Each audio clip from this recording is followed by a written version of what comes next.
Archiver is made possible by a grant from the Kansas Humanities Council.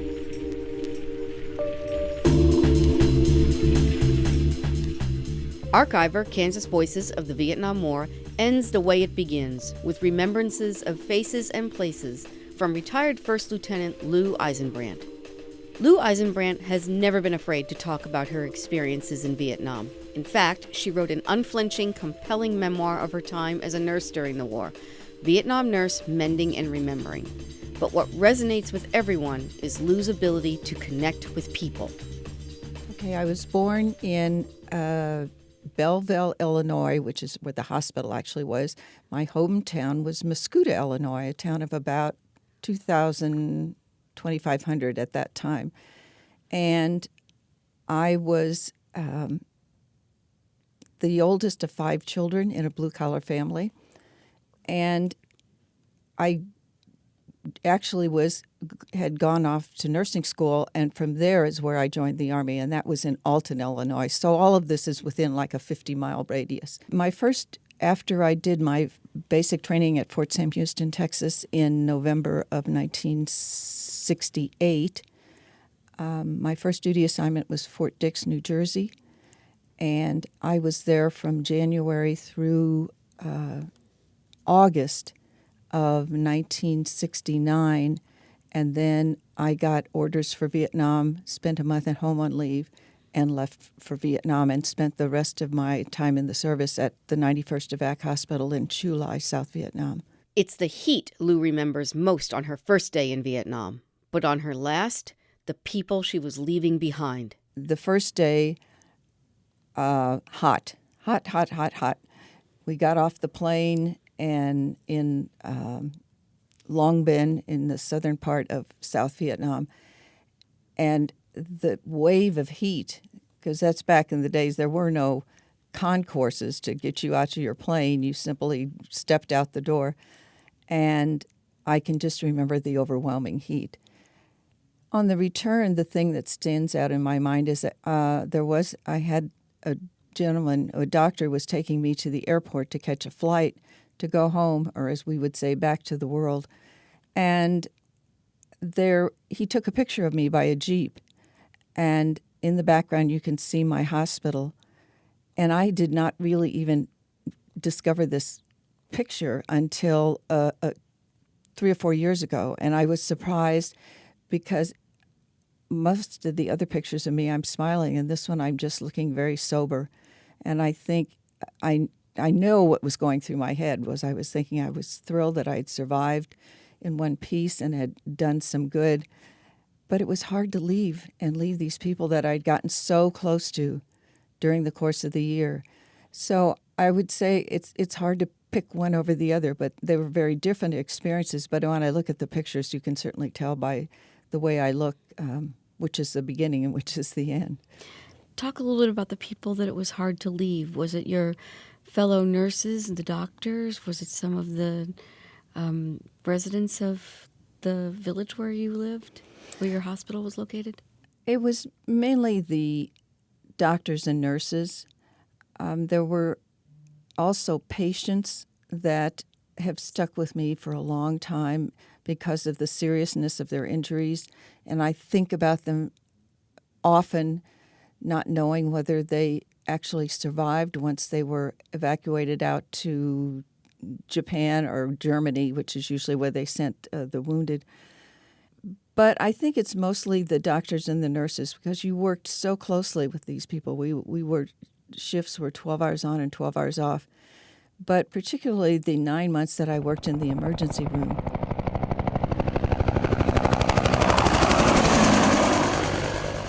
You knew when you heard more than 2 helicopters come in bringing wounded, you dropped whatever you were doing and you would go and help because you knew that meant at least 2 wounded soldiers and perhaps quite a few more. And you really become close because the only way you can, quote, forget the war, I guess I would say, for a brief period of time is to hang out with everybody else. There were no videos, there was no Skype, there were no movie theaters, and so you just spent time with each other.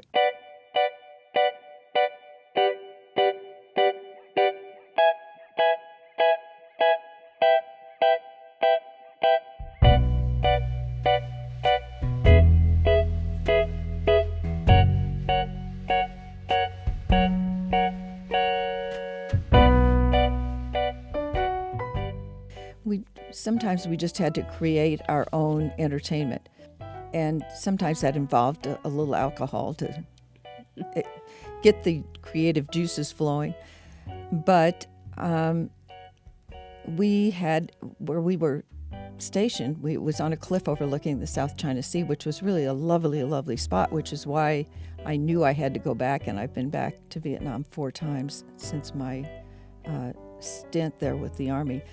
But we did have a little tiny beach at the bottom of a very rickety wooden stairs, and so we could just hang out on the beach a little bit, although I understand it blew away in a typhoon about 3 months after I left. We actually, believe it or not, water skied, which most people don't associate with a war zone. And we would go out and ski if we had time in the middle of the day. The irony was that we could only ski until 1 o'clock because that's when the sharks came in, and I don't know how the sharks knew it was 1 o'clock. But sure enough, about that time, you'd see the water moving and you'd see what looked rather ominous coming at you, and so it was time to get in the boat and go back in.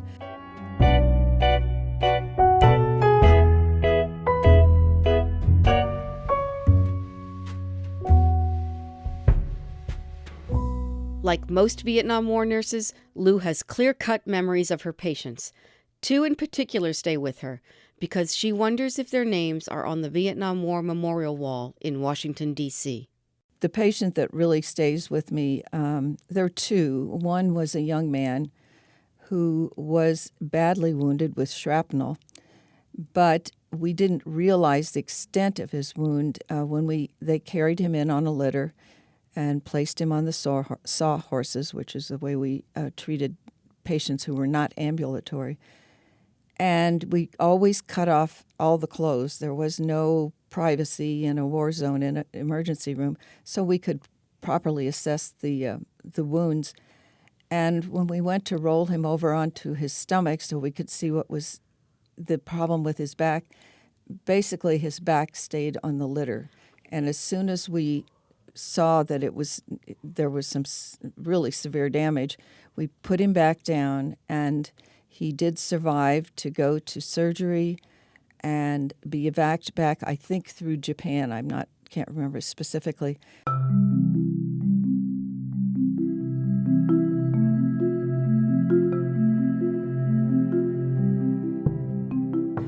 And I think about him so often, almost every day, because I don't know if he made it, if his name is one of the 58,000 plus on the wall. I just don't know what the final story was for him. And the other one that I really remember was when I came in country and spent 4 days down in Long Binh before I got assigned to Chu Lai.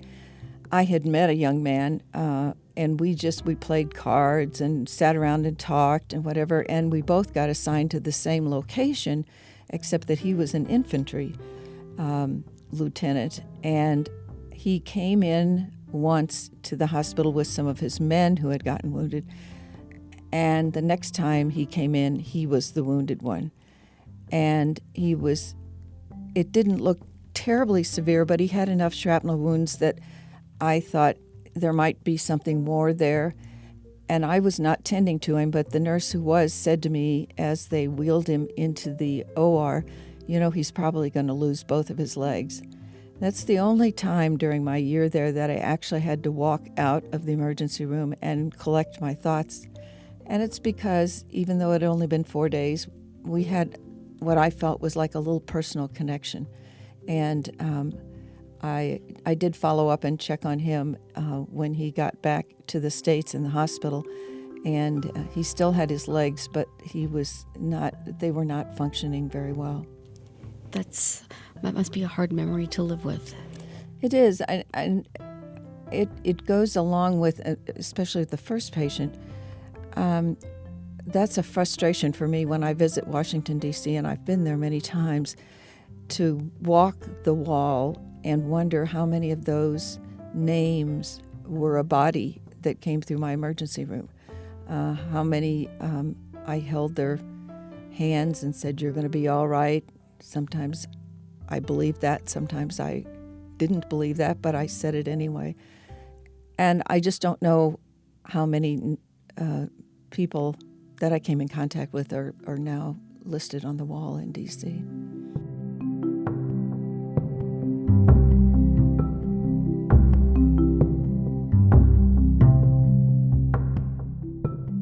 There are 8 women whose names are on the wall, and one of them, the only one killed by direct enemy fire, was Sharon Lane, and she was working on the Vietnamese ward when a rocket hit the hospital and killed her.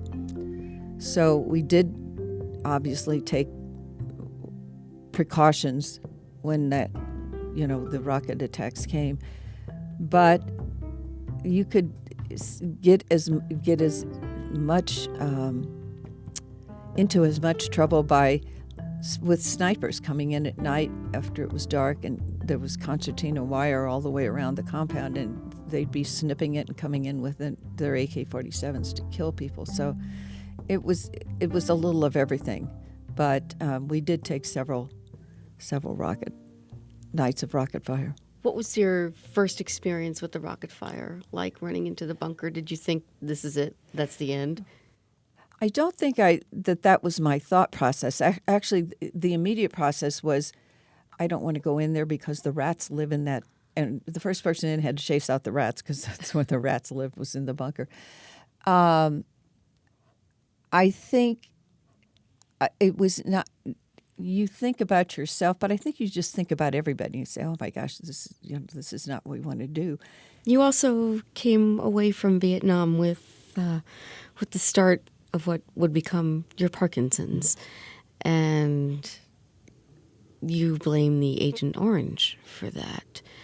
Can you tell us where you would have encountered the Agent Orange?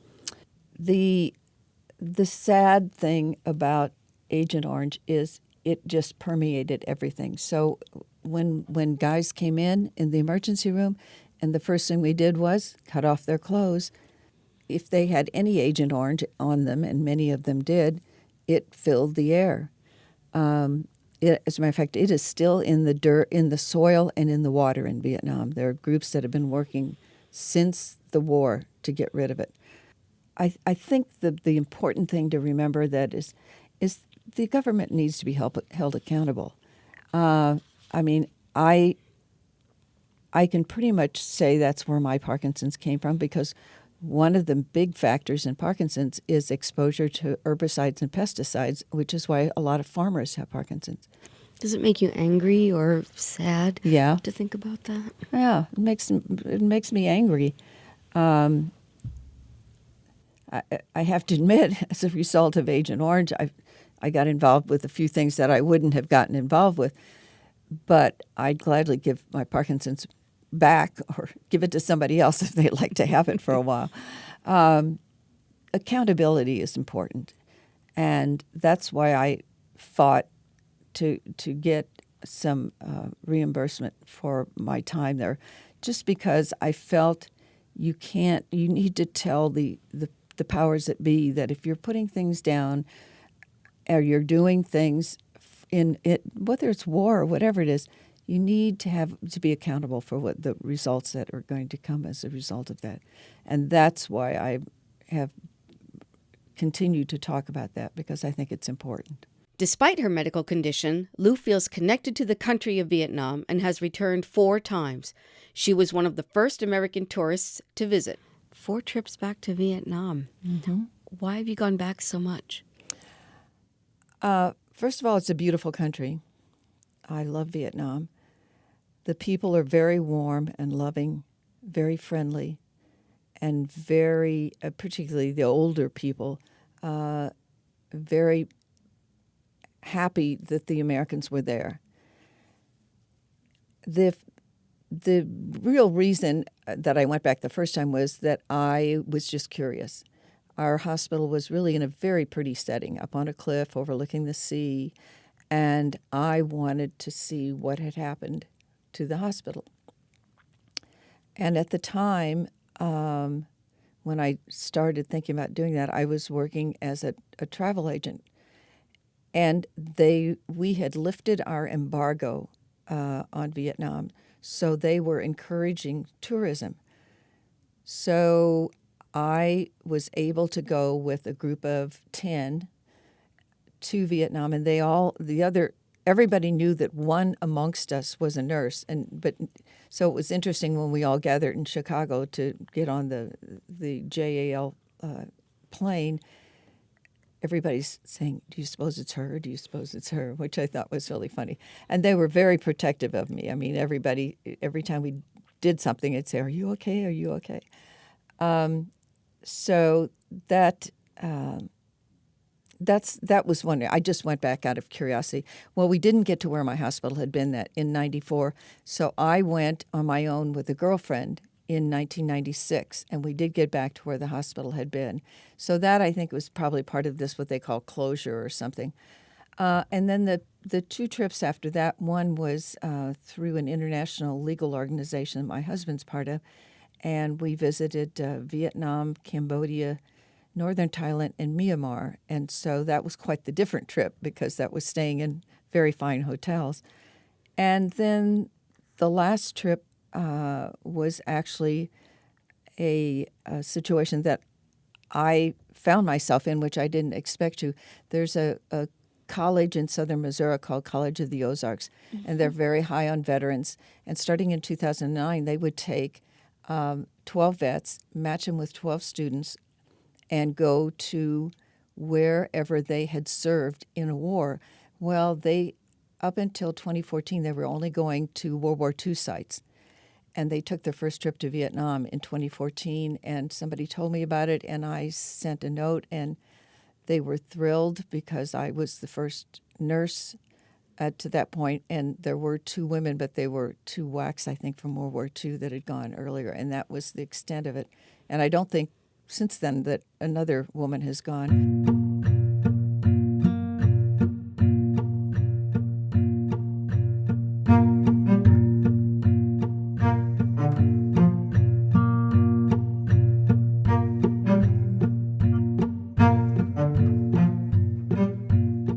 What did you feel when you reached the site where the hospital once stood? You try to picture what it looked like because as a result of the passage of years, and the hospital is gone. There was no ruins. There's no anything left. The Vietnamese are very good at recycling things. We even saw places where they cut 2-foot squares out of the runways and use them to make patios for their homes. How about the people? Do you talk to them about the time when you were there? What are their reactions to you as an American? The Vietnamese people, like I said, in general, very grateful for the Americans during the war. You have to remember, too, that this has been 50 years ago. And so the younger generations, unfortunately, not unlike some of the younger folks, kids in America, don't know that much about the war. And so you still see older individuals with wounds and things left from the war. But the people were most gracious. And I think the scars and things of that sort will gradually be fading away just because the people who experienced it are fading away.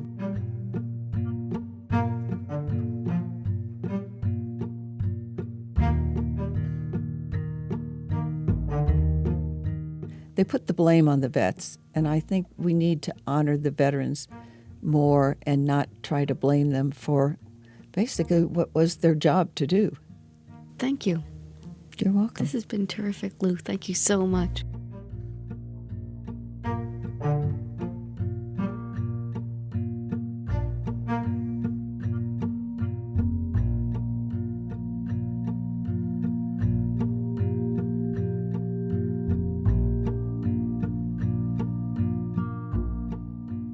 After Lou's tour of duty in Vietnam, she returned to the United States, where she met and married her husband Jim and started a family.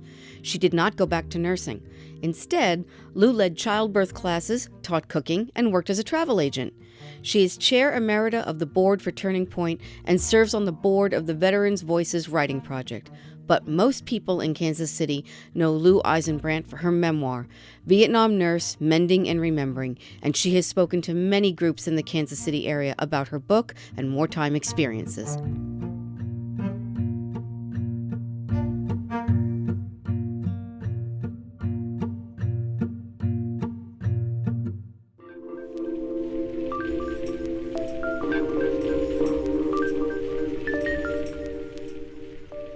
Archiver, Kansas Voices of the Vietnam War, is produced by Sam Zeff and with Matt Hodap at Fountain City Frequency. Archiver is produced in conjunction with Do Good Productions, where Nancy Seelan is executive producer and made possible with a grant from the Kansas Humanities Council. I'm Katie Stover. Thanks for listening to this special Archiver Vietnam series. The podcast will be back with regular host Sam Zeff and a brand new season in the next few months.